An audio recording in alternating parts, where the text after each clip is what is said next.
मैं Bharatendu Mishra APS institute Kabirnagar Durgakund Varanasi के online YouTube channel APS institute से आप सभी बच्चों का मोस्ट वेलकम करता हूं।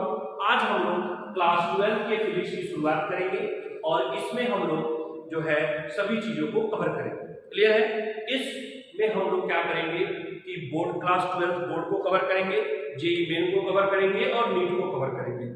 हम प्रयास करेंगे कि दिसंबर आते आते पूरे सिलेबस को कवर कर दिया जाए, पूरे सिलेबस को खत्म कर दिया जाए। अच्छा, इसमें हम लोग 1 घंटा या 45 मिनट का हम लोग या तो रेगुलर बेसिस पे या अल्टरनेट डे पे मान के चलिए कि सप्ताह में 4 घंटे का आपको वीडियो मिलेगा, जिसमें पूरा वो कंटेंट से भरा होगा, कंटेंट से भरा भरा होगा, केवल कंटेंट होगा और कुछ होगा। आप उस कंटेंट को पढ़ें, आप उस कंटेंट को तैयार करें और तैयार करके आप देखेंगे कि आपको बहुत सारे बेनिफिट होने वाले हैं। चलिए इन्हीं बातों के साथ हम आगे बढ़ते हैं। जैसा कि आप इस बोर्ड पे देख रहे हैं, यहाँ लिखा है ये लिखा हूं मैं इलेक्ट्रिसिटी और ये लिखा हूं मैं इलेक्ट्रिफिकेशन। तो क्लास 12 जो होता है, इसी इलेक्ट्रिसिटी और इलेक्ट्रिफिकेशन से क्लास 12 की शुरुआत होती है। आज हम लोग क्लास 12 की शुरुआत इस टॉपिक से करते हैं। तो आज हम आपको बताने जा रहे हैं जिस टॉपिक के बारे में, उस टॉपिक का नाम है इलेक्ट्रिसिटी एंड इलेक्ट्रिफिकेशन। तो आइए हम लोग बात करते हैं थोड़ा इलेक्ट्रिसिटी और इलेक्ट्रिफिकेशन के बारे में और जानते हैं क्या। यहीं से क्लास 12 की बेसिक फिजिक्स की शुरुआत होती है और यहीं से क्लास 12 का फिजिक्स शुरू होता है। तो साहब थोड़ा ध्यान दीजिए, अगर हम इलेक्ट्रिसिटी और इलेक्ट्रिफिकेशन के बारे में चर्चा करते हैं तो क्या होगा। जैसे मान लो अभी बच्चा 11th क्लास से 12th में गया, या मान लो कोई बच्चा 12th का एग्जाम दे दिया हो, रिपीटर में गया हो, वो 12 के बाद के टारगेट बैच में जा रहा हो, तो उस केस में क्या होता है, ध्यान से समझना। जब वो क्लास में पढ़ने जाता है तो हम एक क्लासरूम का एग्जांपल लेते हैं और उस क्लासरूम के एग्जांपल से चीजों को समझने का प्रयास करते हैं। मान लो ये एक कोई क्लासरूम है, ये तुम्हारे सामने बच्चा, हमने एक क्लासरूम बना दिया। इस क्लासरूम में ऐसा हुआ कि लड़कों की संख्या 6 थी, 6 थी, लड़कों की संख्या जो थी वो 6 थी, और इसी क्लासरूम में जो लड़कियां थी, लड़कियों की संख्या भी 6 थी।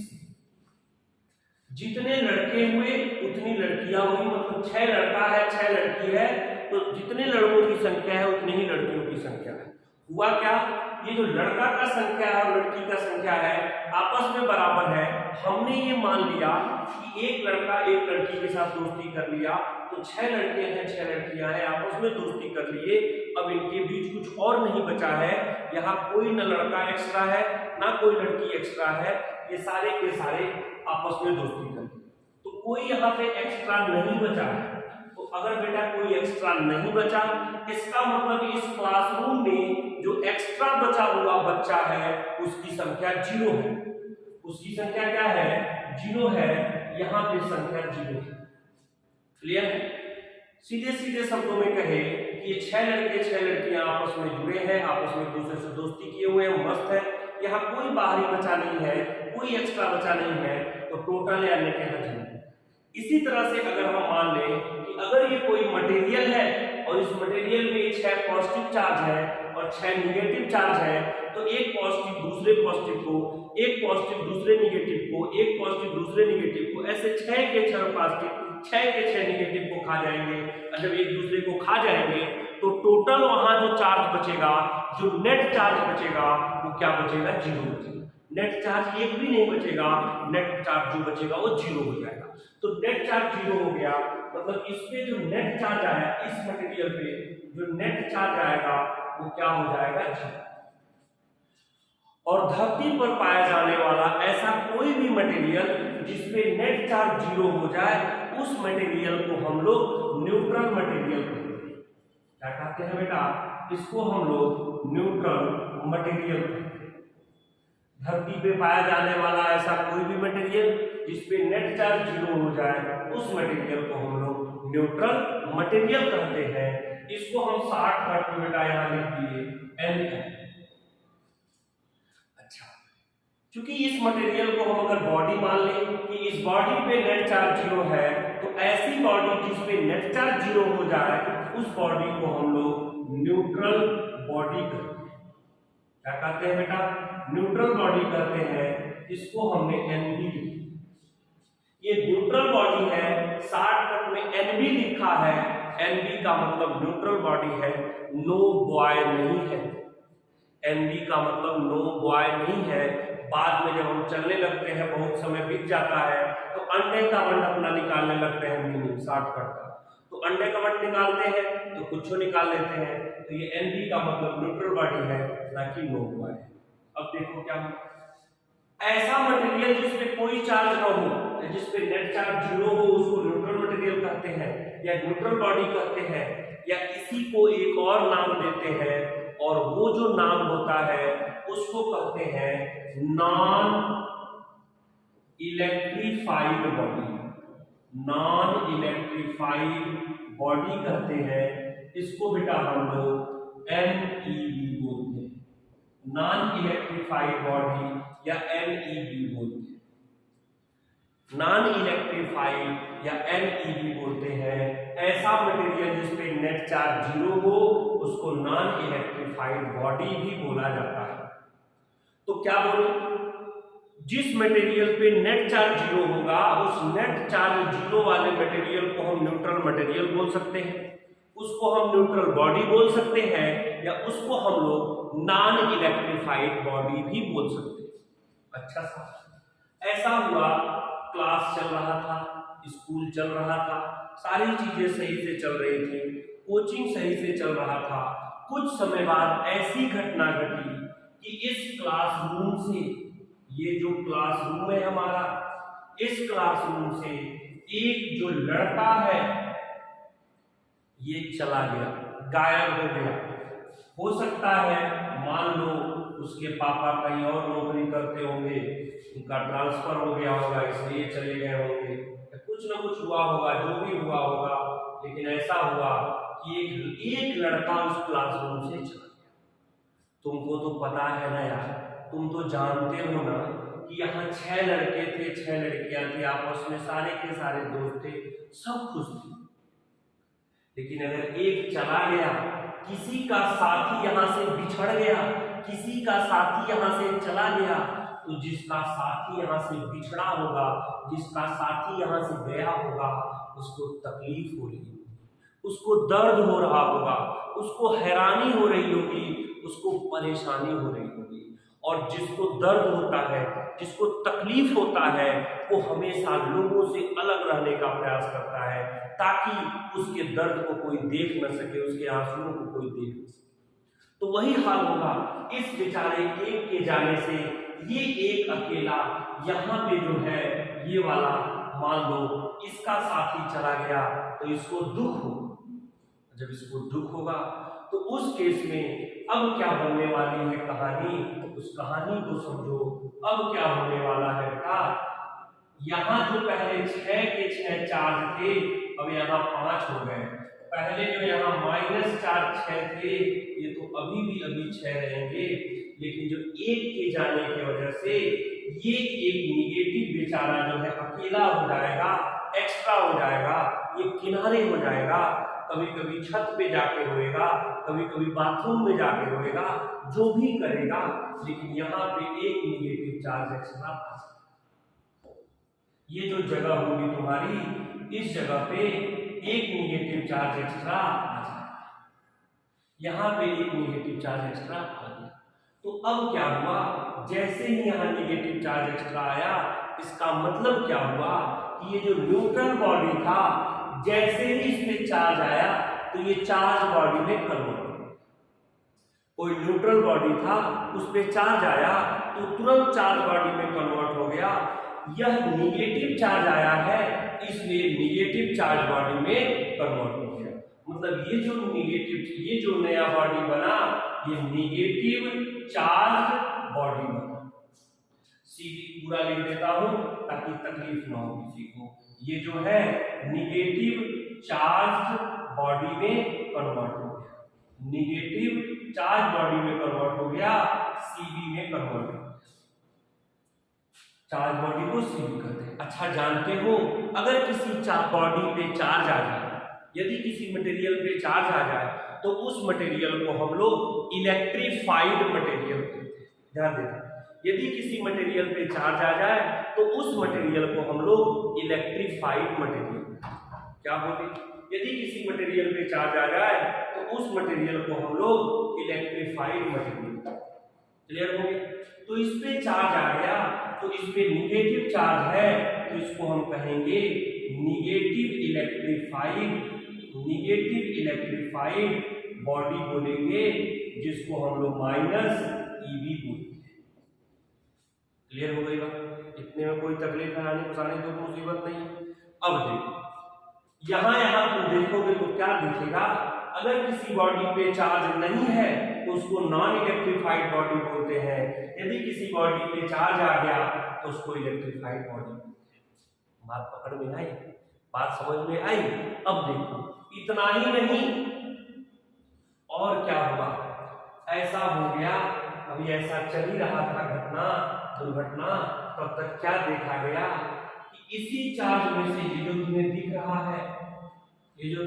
रहा है, इसमें क्या हुआ, एक जो है कोई लड़की जो है यहाँ पे आ गई, एक लड़की इस क्लास में नई आ गई एडमिशन करने। नई लड़की आई तो बहुत लोग तो खुश हो गए होंगे।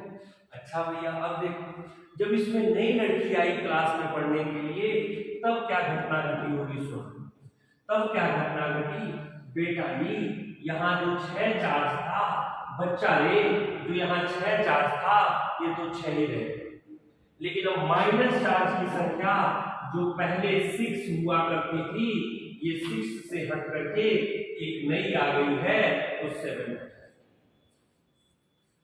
अब देखो इस नए के आने से 2 बातें होंगी, ये जो नया आया है या आई है इसके वजह से 2 बातें हो सकती हैं। पहली बात ये हो सकती है कि पहले से जो लोग आपस में बॉन्डिंग बना के रखे हुए थे उनका बॉन्ड इतना मजबूत हो कि वो टूटे नहीं, वो अपने आप वैसे का वैसा बना रहे, और जो नया वाली आई है वो अकेले रह जाए। या दूसरी बात ये हो सकती है कि नई आने वाली ज्यादा अच्छी हो, ज्यादा सुंदर हो, जबकि नई वाली पुराने किसी बांड को ब्रेक कर दे और अपना वहां बांड बना ले। लेकिन दोनों के दोनों केस में चाहे नए बांड बने और एक पुराना बांड टूटे, या पुराने के पुराने बांड बने रहे और नया बांड बने ही नहीं, दोनों के दोनों केस में एक इलेक्ट्रॉन, एक निगेटिव चार्ज हमेशा बचा रहेगा। एक आदमी यहां बचा रहेगा, एक लड़की ऐसी होगी जो अकेली होगी। जब वो अकेली होगी तो वो परेशान होगी, वो दुखी होगी, वो हैरान होगी, और जब आदमी दुखी, परेशानी और हैरानी में होता है तो उस तकलीफ को छुपाने के लिए कहीं किनारे जाता है, और इस केस में ये जो है इसमें फिर से एक निगेटिव चार्ज आ जाएगा और ये निगेटिव चार्ज बॉडी में कन्वर्ट हो जाएगा या निगेटिव इलेक्ट्रीफाइड बॉडी में कन्वर्ट हो जाएगा। बात समझ में आई, बात क्लियर हुई, इतनी बातों में कोई तकलीफ कराने फसाने की मुसीबत तो नहीं है। चल बच्चा आगे देख, थोड़ा समझते हैं आगे क्या होगा। तो इसको नीचे कर देता हूं, अब समझ। अब क्या हुआ, ऐसे केस में ऐसा मान ले, ऐसा हो गया कि एक लड़का स्टूडेंट, एक लड़का जो है इस क्लासरूम में एंट्री कर दिया। एक लड़का है वो क्या हुआ, इस क्लासरूम में आ गया। एक लड़का इस क्लासरूम में आ गया। जैसे बेटा ये लड़का क्लासरूम में आया होगा, तुम्हारे सामने मैं बताऊं तो ये देखो, ये मैंने बनाया। पॉजिटिव चार्ज की संख्या पहले 6 थी, निगेटिव चार्ज की संख्या जो थी, निगेटिव चार्ज की जो संख्या थी वो पहले 6 थी। लेकिन एक लड़का और इस क्लासरूम में नया आया है, एक लड़का इस क्लासरूम में नया आया है, तो अगर नया आ गया कोई लड़का क्लासरूम में तो उस केस में क्या होगा, एक पॉजिटिव चार्ज और यहां आ जाएगा, एक पॉजिटिव चार्ज और यहां आ जाएगा। मेरे प्यारे प्यारे बच्चों एक बात ध्यान दो, इस बार भी वही बात होगी जो यहां पे हुई थी ना, जो यहां पे बात हो रही थी वही बात यहां पे भी होने वाली है। क्या होने वाली है सुनो, इस बार भी या तो जो नया लड़का आया है वो पुराना कोई बांड तोड़ के अपनी जगह बना ले, या जो पुराने लोग हों उनका बांड इतना मजबूत हो कि नया कोई बांड बने ही नहीं, लेकिन दोनों के दोनों केस में बात एक ही होने वाली है। एक लड़का ऐसा होगा जो एक्स्ट्रा बचेगा, जो तकलीफ में होगा, जो दुखी में होगा, जो परेशान होगा, और वो हमेशा जो दुखी और परेशान या तकलीफ में होगा वो ऊपर जाएगा, आगे रहेगा। तो उस केस में यहाँ पर भी बाबू रे एक चार्ज आ जाएगा जो कि पॉजिटिव चार्ज आएगा, और इस तरह से इसको हम पॉजिटिव चार्ज बॉडी कहेंगे या पॉजिटिव इलेक्ट्रिफाइड बॉडी कहेंगे। इसको हम पॉजिटिव चार्ज बॉडी कहेंगे या पॉजिटिव इलेक्ट्रिफाइड बॉडी। बात समझ में आई? कोई तकलीफ हैरानी परेशानी दुख मुसीबत नहीं है इसमें, तो तुमको तकलीफ होगा भी नहीं, क्योंकि इसके तो तुम लोग खुद ही मास्टर खिलाड़ी हो। इसके तो तुम लोग खुद ही मास्टर खिलाड़ी हो, तुम लोग यही करते रहते हो, बाण तोड़ना, बाण बनाना, बाण ब्रेक करना, बाण तोड़ना, ये सब करते रहते हो। तुमको इसमें क्या तकलीफ हो गया? तुमको इसमें क्या तकलीफ हो? तुमको कोई तकलीफ नहीं होने वाली है, मैं समझ रहा हूं। आओ आगे देखते हैं आगे क्या होता है। अब देखो एक बात और हो सकती है, ये आखिरी बात है, एक और आखिरी बात हो सकती है। क्या आखिरी बात हो सकती है बेटा? आखिरी बात ये हो सकती है कि इस बार ऐसा हुआ कि किसी के घर पता चल गया, कोई लड़की थी, उसके घर वाले जान गए कि इसका सिस्टम बना हुआ है, इसका खेल चल रहा है, इसका जो है कोई ना कोई सिस्टम और सराउंडिंग है, वो परेशान हो गए, घर वाले जान गए, उसको उस कॉलेज से ही निकलवा दिया। कहे चल तू इस कॉलेज से चल, चल तू इस कोचिंग से ही चल, अब तुझे इस कोचिंग में नहीं पढ़ना है, कहीं और तेरा नाम लिखाएंगे।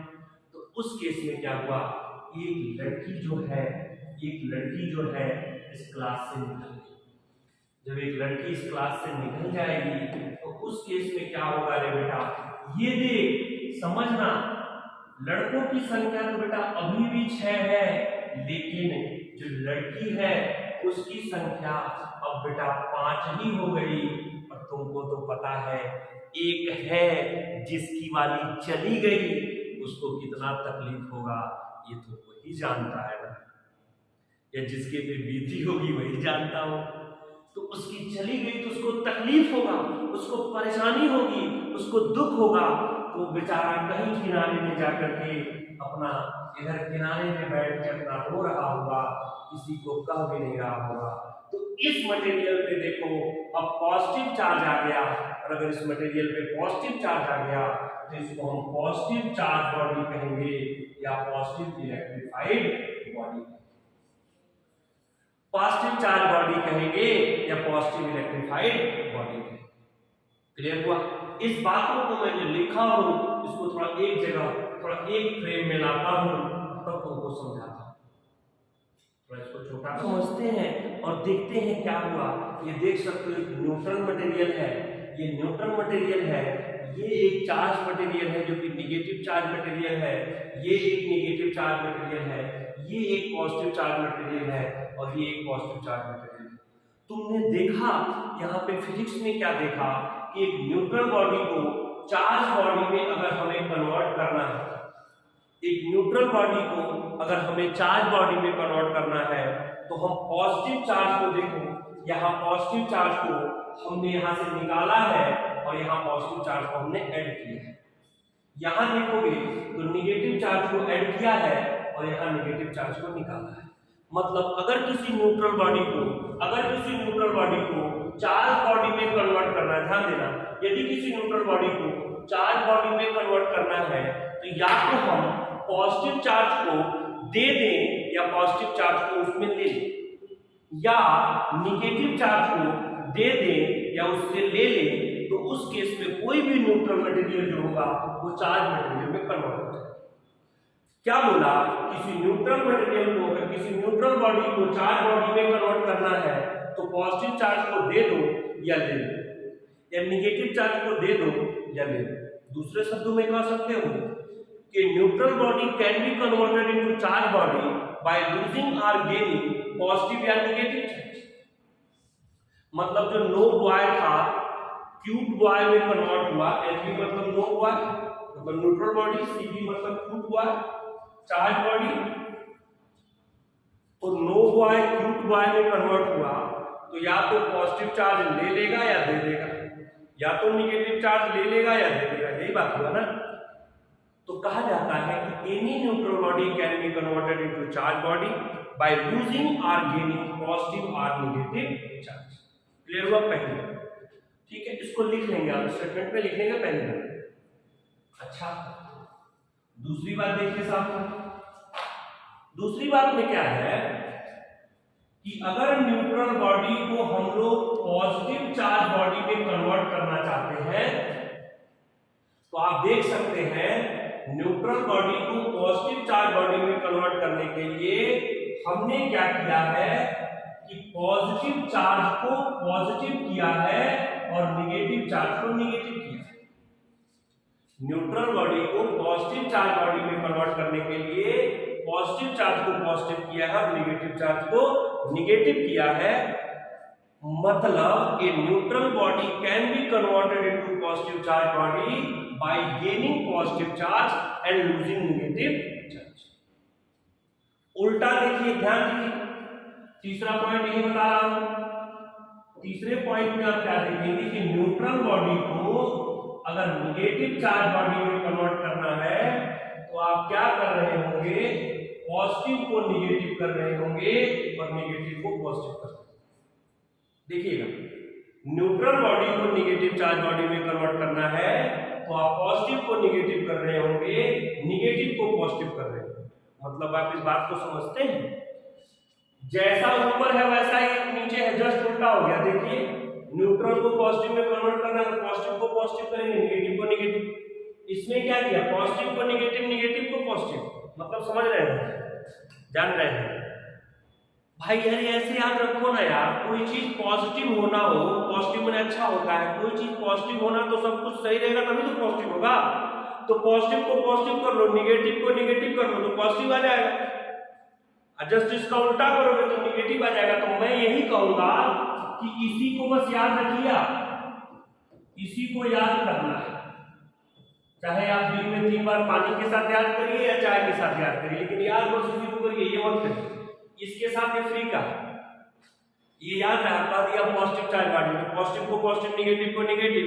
तो नेगेटिव चार्ज बॉडी में कन्वर्ट करना होगा तो जस्ट उल्टा ना हो जाएगा रे, इसमें तकलीफ क्या है? इतनी बात तो क्लियर हो गई। 3 बातें हुई कि any neutral body can be converted into charge body by gaining और लूजिंग पॉजिटिव और नेगेटिव चार्ज। दूसरी बात, a neutral body can be converted into positive charge body by gaining positive charge and losing negative charge. तीसरी बात, a neutral body can be converted into negative charge body by losing positive charge and gaining negative charge. तीनों बातें हो गई, साथ याद रहेगा, ध्यान रखना।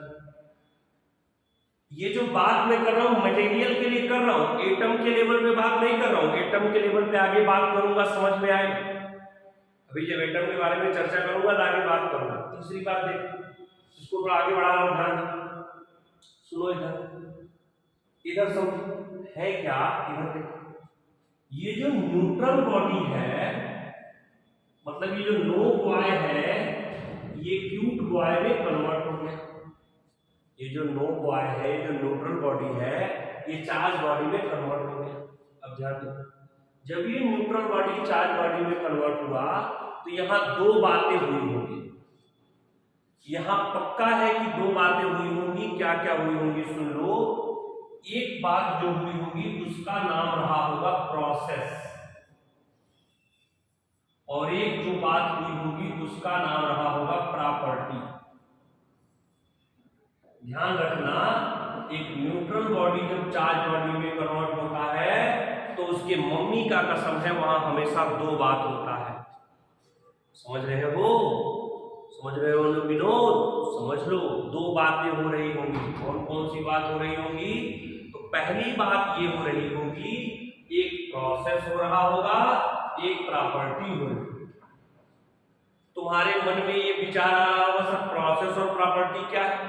तो मैं एक एग्जांपल से समझा दूं। जैसे मान लो कोई लड़का है, वो मैथ पढ़ रहा हो, बात समझ रहे हो? मान लो कोई लड़का है जो मैथ पढ़ रहा हो, मैथ पढ़ने वाले लड़के के अंदर ये प्रॉपर्टी आ गई कि वो इंजीनियर बन सकता है। लेकिन प्यारे प्यारे बच्चों, वो इंजीनियर कैसे बना? किस कोचिंग में पढ़ा, किस स्कूल में पढ़ा, किस टीचर से पढ़ा, कितने घंटे पढ़ा, कितने घंटे सोया, कितने मूवीज देखा, कितने देर खेला, ये सारी चीजें उसके प्रोसेस के अंतर्गत आती है। सेम बात है बायोलॉजी का भी बोल देता हूं, नहीं तो बायोलॉजी वाले नाराज हो सकते हैं हमसे। अगर कोई लड़का है वो बायोलॉजी पढ़ रहा है 10+2 में 12th क्लास में, तो वो उसके अंदर ये कैपेबिलिटी आ गई, उसके अंदर ये एबिलिटी आ गई, उसके अंदर ये प्रॉपर्टी आ गई कि वो डॉक्टर बन सकता है। लेकिन वो डॉक्टर कैसे बना, कितना देर फिजिक्स पढ़ा, कितना देर केमिस्ट्री पढ़ा, कितना देर जूलॉजी पढ़ा, कितना देर बॉटनी पढ़ा, कितना क्या क्या किया, ये सारी चीजें जो है ये उसके अंतर्गत आई, वो प्रोसेस करती है।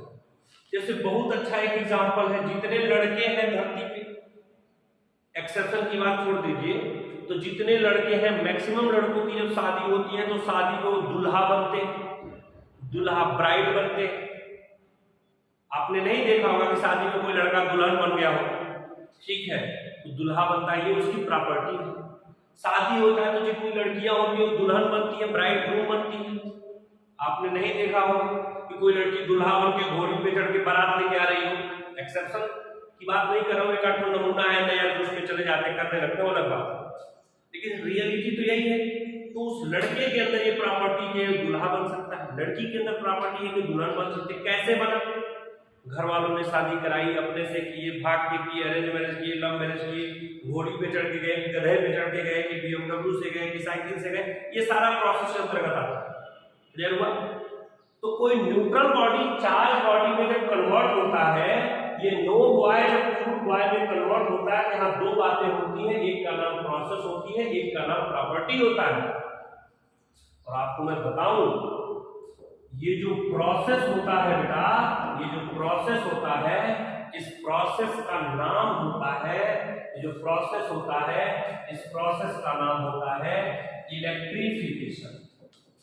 इस प्रोसेस का नाम होता है इलेक्ट्रिफिकेशन।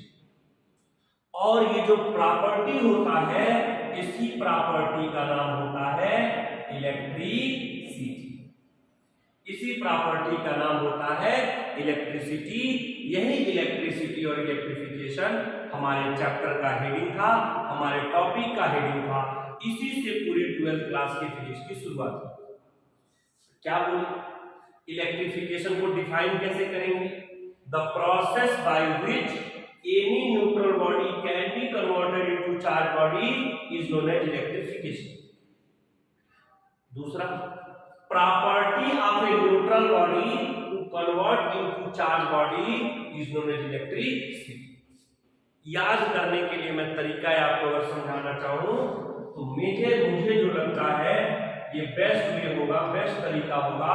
आप देखो, इसके लास्ट को देखो और इसके लास्ट को देखो, इसके लास्ट को देखो, इसके लास्ट को देखो, तो इसके लास्ट में तुमको कुछ नहीं मिलने वाला है, लेकिन इसके लास्ट में देखोगे तो दोनों में TY मिलने वाला है। अगर आपसे कोई कहे इलेक्ट्रिसिटी बताओ, तो आपको पता है दो बातें होंगी, प्रोसेस या प्रॉपर्टी। तो अगर यहाँ TY है तो TY वाला होगा, मतलब प्रॉपर्टी की बात कर रहा है। डिफिनेशन बना सकते हो कि property of a neutral body to convert it into a charge body is known as electricity. तो प्रोसेस वाला क्या होगा? इलेक्ट्रिफिकेशन होगा। मान लो तुमसे कहे कि इलेक्ट्रिफिकेशन क्या है, तो तुमने देखा यहाँ लास्ट में फिकेशन है, TY नहीं है, इसका मतलब दो बातें पढ़े हो, प्रॉपर्टी और प्रोसेस। तो यहाँ TY नहीं है तो यहाँ TY वाला नहीं होगा, मतलब वो होगा जिसमें TY नहीं होगा। तो TY नहीं किसमें है? प्रोसेस में है, इसलिए प्रोसेस वाला हो गया। तो process by which a neutral body can be converted into charge body is known as electrification. तो इलेक्ट्रिसिटी और इलेक्ट्रिफिकेशन की यही छोटी सी कहानी है, आप इसको समझिए। क्लियर हुआ? अब देखो, मतलब इलेक्ट्रिसिटी क्या है? लोहे के अंदर ये गुण है, उसको हम तलवार बना सकते हैं। उसी तरह से किसी मटेरियल का वह गुण है, किसी मटेरियल की वह प्रॉपर्टी है कि उसको हम चाहें तो उसमें चार्ज दे दें या उससे चार्ज ले लें, और उस चार्ज के देने को, चार्ज के लेने को अगर वो एक्सेप्ट करता है तो उस मटेरियल के उस प्रॉपर्टी को इलेक्ट्रिसिटी कहेंगे।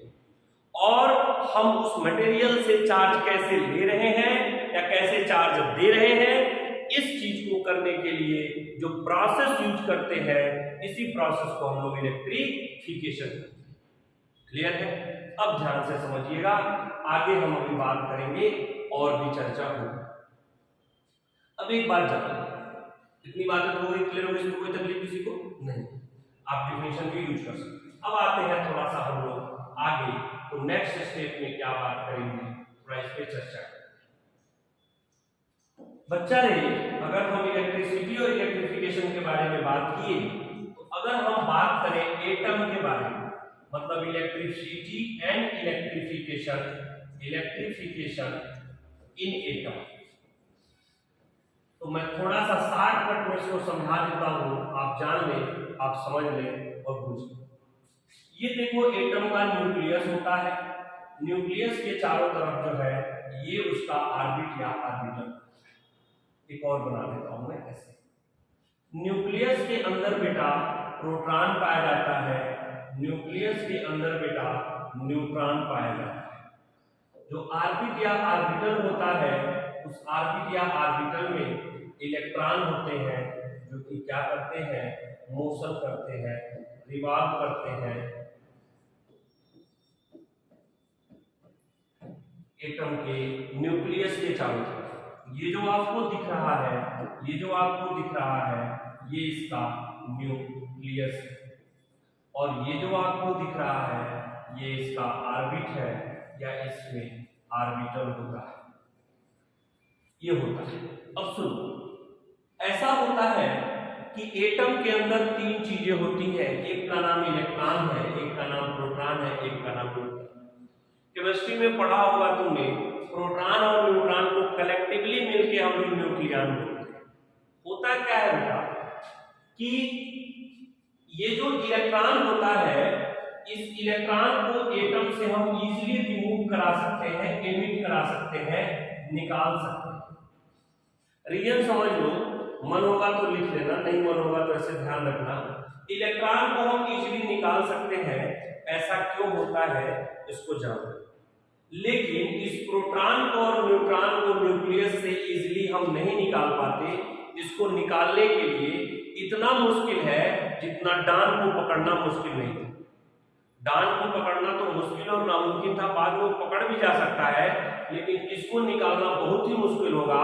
इसको तुम अगर निकाल दोगे तो हो सकता है कि प्रलय भी आ जाए। अभी तुमको बताऊंगा ऐसा क्या हो सकता है, तुमको समझ में आएगा।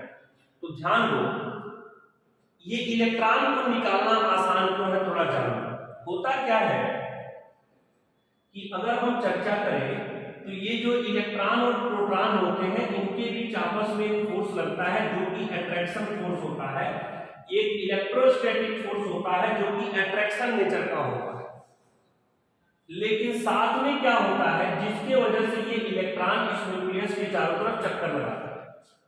अच्छा, लेकिन बीच में क्या होता है कि बीच में ये जो इलेक्ट्रॉन होता है, यहाँ पे इस इलेक्ट्रॉन और इस इलेक्ट्रॉन के बीच में भी एक फोर्स लगता है। जैसे अलग बना देता हूं, यहाँ पे इस इलेक्ट्रॉन और इलेक्ट्रॉन के बीच में एक फोर्स लगता है जो कि ये भी इलेक्ट्रोस्टैटिक फोर्स होता है, लेकिन रिपल्सन का होता है।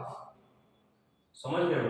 अब देखो बेटा, होता क्या है कि एक तो बेचारा ये इलेक्ट्रॉन इस न्यूक्लियस के प्यार में था, अट्रैक्शन में था। अगर ये वाला इलेक्ट्रॉन इसके पास है तो काफी करीब है, बीच में कोई है नहीं, तो प्यार बना हुआ है। अब ये इलेक्ट्रॉन थोड़ा सा दूर चला गया, सुने हो ना लॉन्ग डिस्टेंस रिलेशनशिप वाला, तो वही बात हुआ, ये इलेक्ट्रॉन बेचारा दूर चला गया। तो जब ये इलेक्ट्रॉन दूर चला गया तो पहले तो ये जो फोर्स होता है इसका वैल्यू होता है कि Q1 Q2 अपॉन r²।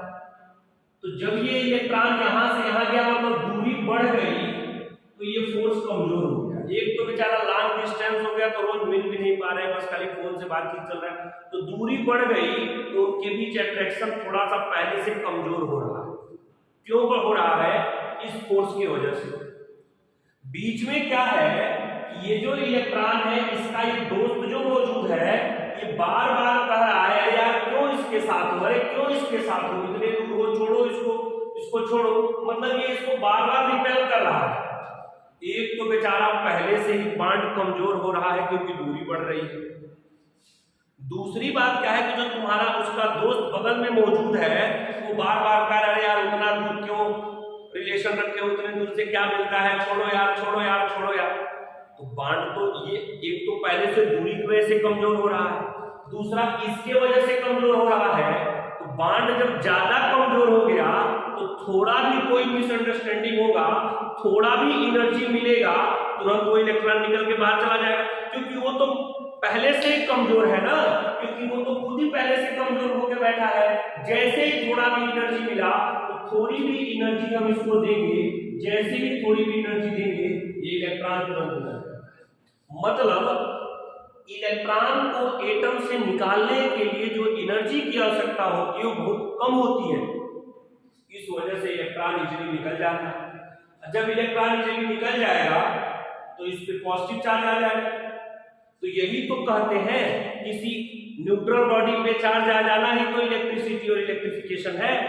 यही तो इलेक्ट्रिसिटी इलेक्ट्रिफिकेशन में पढ़ा रहे थे। तो कहानी मतलब ये चार्ज बॉडी में कन्वर्ट हो गया। लेकिन ये जो प्रोटॉन और न्यूट्रॉन है इनको न्यूक्लियस से निकालना इतना आसान नहीं है।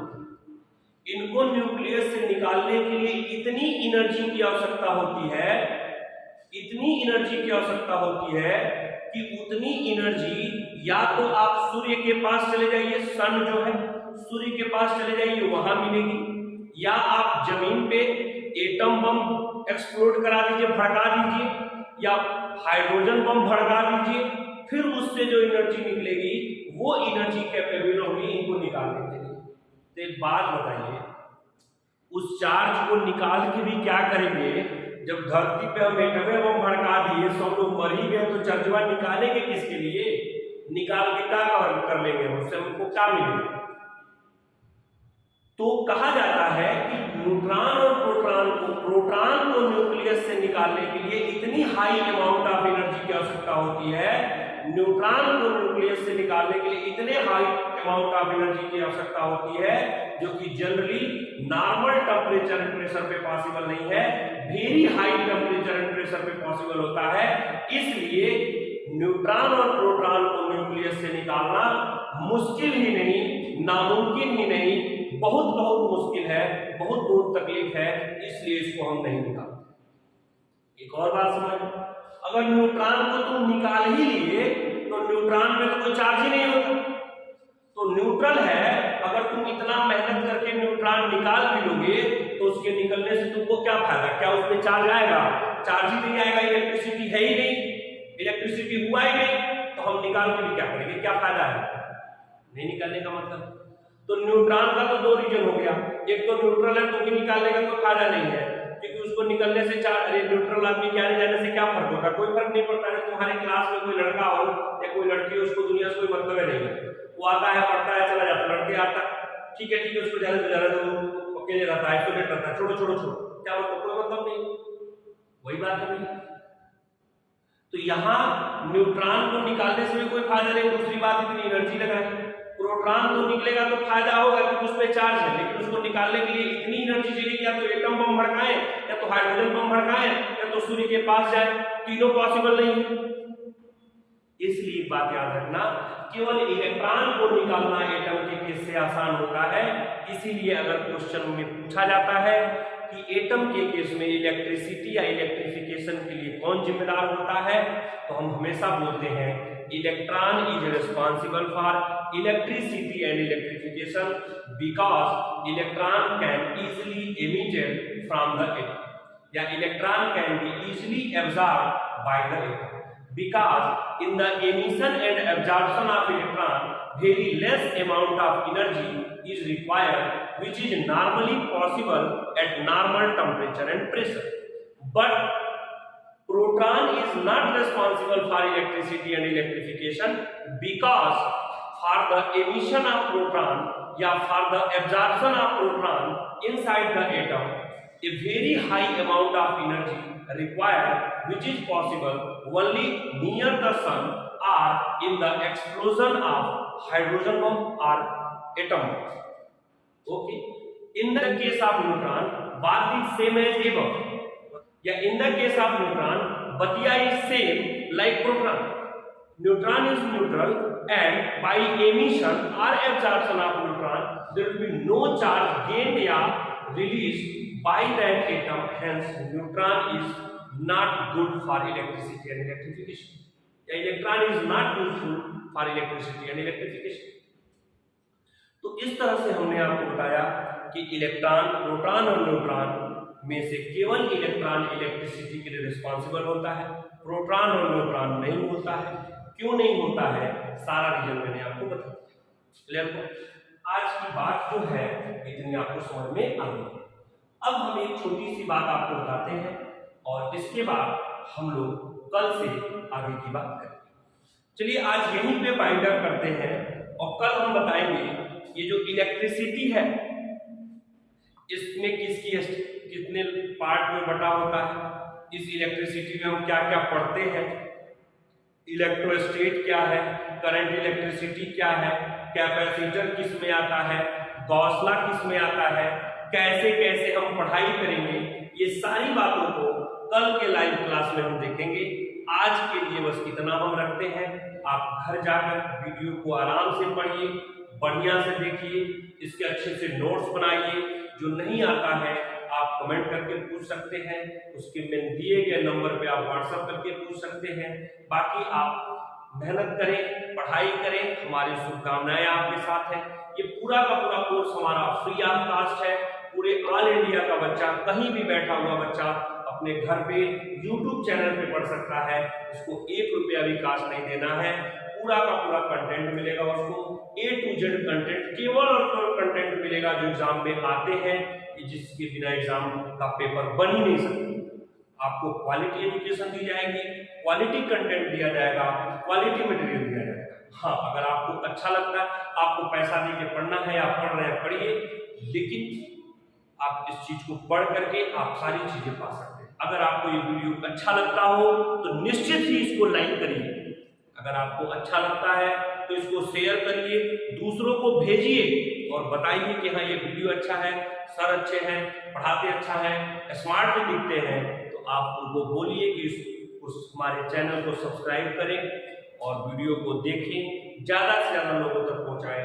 ये चैनल भी आपका है, मैं भी आपका हूँ, पढ़ा भी आपके लिए रहा हूँ।